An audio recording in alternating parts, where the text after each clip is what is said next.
Good morning everybody. So I just want to show you, if you watched the video yesterday, I harvest some dill and I dried it today for 2 hours at 50 degrees Celsius, and this is the result.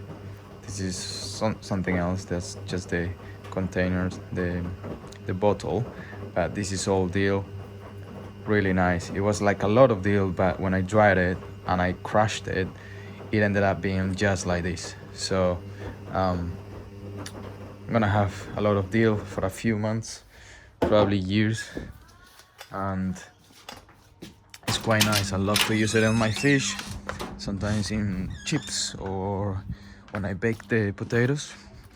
So today I'm just gonna water a little bit because there's not much happening today. I planted some seeds, as you saw yesterday on the video, so I want to keep the soil nice and wet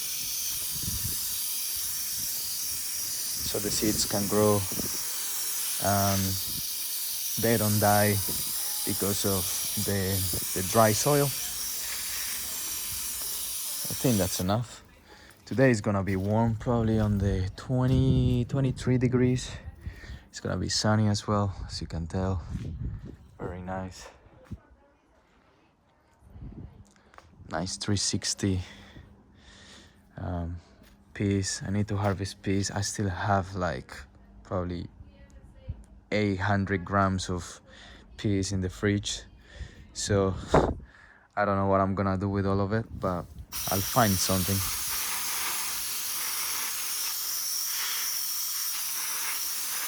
Just lightly water there. Look at that chili. It's looking great. Oh my god, this felt. I don't need this because I already got some in the garden, so I'm not too worried about it.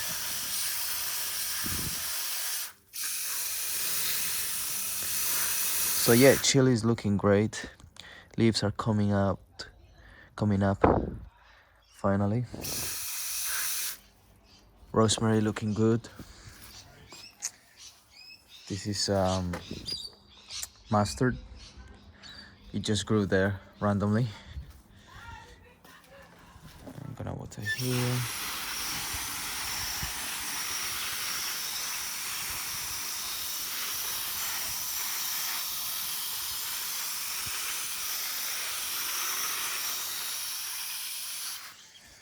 So now a little corn there growing. As you can see, just there. Down here. There's a little corn. There's another one here, the big one.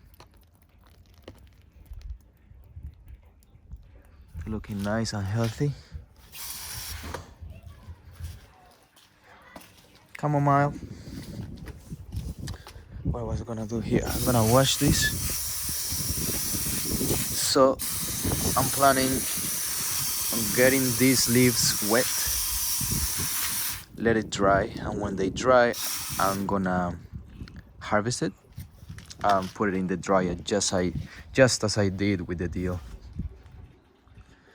because I think I prefer that way, because it's actually quick and it's really easy to just get rid, like crush the leaves when they are dry and put it in a container, and I think all the properties stay there, so it's quite nice to do that. So I'm gonna keep on doing that.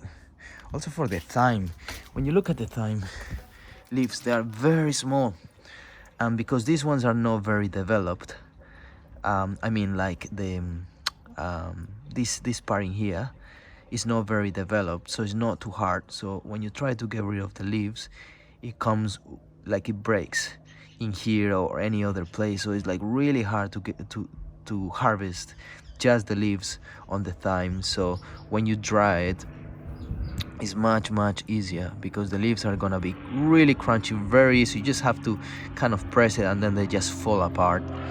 So that's why I'm gonna keep on doing that instead of using like the fresh thyme. At least the thyme. The oregano is quite easy to use anyway, because they are big leaves, but the thyme is like really difficult to harvest. So I'm just gonna dry it and use it from a container. Put it in a container and use it from there when I need it.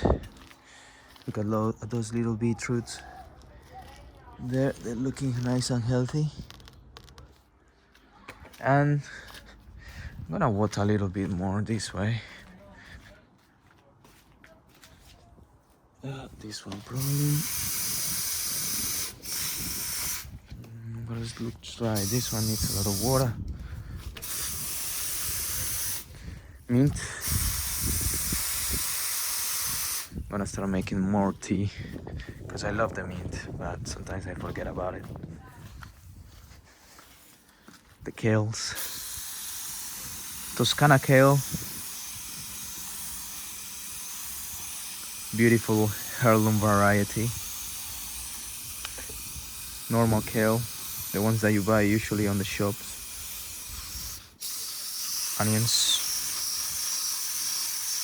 and carrots. A little bit of water here as well.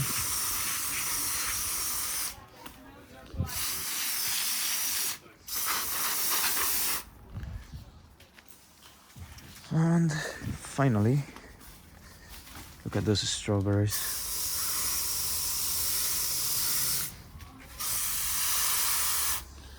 I harvested some yesterday, but one of them was eaten by the ants, so I just left it there. That's looking quite nice, as you can see. Hopefully they keep on growing. This is purslane. Actually, you can eat this. You have to be careful. You have to make sure that it's the same variety that's edible. But apparently this one is like really healthy, really good for you. Purslane.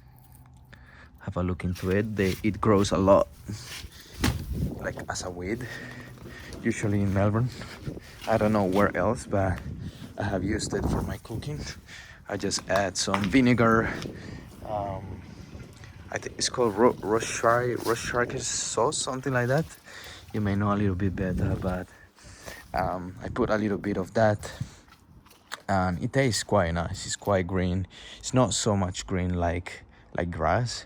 It's more like an interesting flavor, like edible flavor.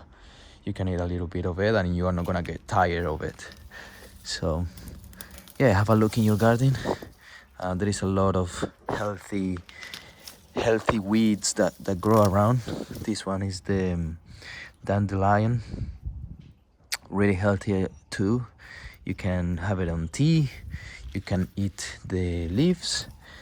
They are like rich in vitamin, I think it's calcium, lots of calcium, and probably something else. You could also use the roots of it, which is I think it could be a replacement for coffee. So it has kind of like the same flavor, but I think in a more healthy way, so it doesn't have all the caffeine. Maybe it has caffeine, I don't know.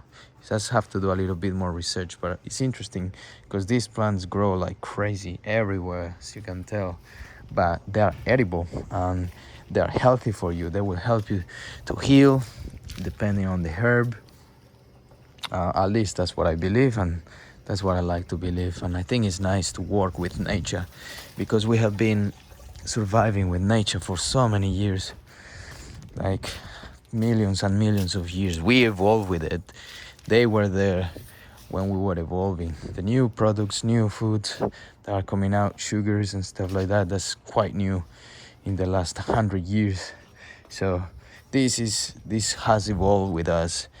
This has been part of our diet, and we forget about it. We forget how important they could be for us, how they could work with our organisms in our gut, and how valuable they are. So it's beautiful to think about it. So if you ever have the chance, start growing some herbs first, so you can make some tea, add it to your food, add some flavor, add some nutrition, micronutrition, and get it done one day when you feel ready. Anyway, that's it for today. Not much to do here. Have a great day.